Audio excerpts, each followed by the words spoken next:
What's the meaning of cloche?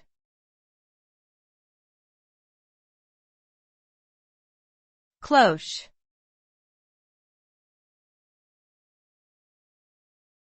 Cloche.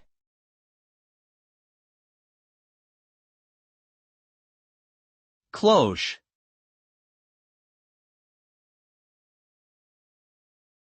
Cloche.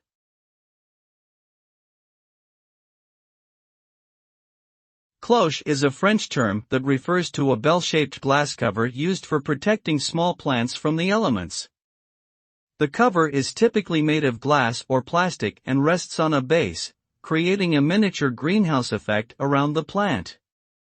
Cloches were first used in the 17th century and became popular with gardeners for their ability to extend the growing season and protect young plants. Today, cloches are still used by gardeners to protect plants from frost, wind, and pests. They are a useful tool for any backyard gardener looking to improve their yields.